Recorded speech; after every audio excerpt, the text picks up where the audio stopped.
Hi friends, husband குழந்தைங்களாம் வீட்டில் இருக்காங்க. ஒரு ரிலாக்ஸ்டான வீக்கெண்டாக ஒரு சூப்பரான பிரேக்ஃபாஸ்ட் காம்போ எப்படி செய்யுதுன்னு பார்க்கலாம்.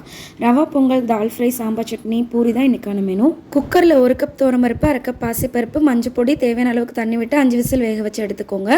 பேனில் எண்ணெய் விட்டு 1 ஸ்பூன் சீரகம், பொடியாக நறுக்கின பச்சை மிளகாய், பூண்டு, வெங்காயம் சேர்த்து வதங்கினதுக்கப்புறமா 3 தக்காளி பொடியாக நறுக்கினது, கருவேப்பிலை, கொத்தமல்லி, உப்பு, அப்புறம் 1/2 ஸ்பூன் மிளகாய்த்தூள், 1/2 ஸ்பூன் கரம் மசாலா, 1 ஸ்பூன் மல்லித்தூள் சேர்த்து நல்லா எண்ணெய் பிரிஞ்சு வரும்போது வேக வச்ச பருப்பு சேர்த்து நல்லா 10 நிமிஷம் கொதிச்சதுக்கப்புறமா மல்லித்தலை, 1/2 எலுமிச்சப்பழம் சாறு பிழிஞ்சு இறக்கணும்னா ரெடி ஆகிடும். ரவா பொங்கலுக்கு 1 கப் ரவையை கொஞ்சமாக எண்ணெய் விட்டு செவக்கு வறுத்து எடுத்து வச்சுக்கோங்க. அதே பேன்லேயே 1/2 கப் அளவுக்கு பாசிப்பருப்பு தண்ணி சேர்த்து நல்லா வெந்து வரும்போது 1 கப் ரவைக்கு 4 கப் அளவுக்கு தண்ணி சேர்த்து கொதிக்கும் போது தேவையான அளவுக்கு உப்பு, நம்ம வறுத்த ரவை சேர்த்து நல்லா கலரி விட்டுக்கோங்க.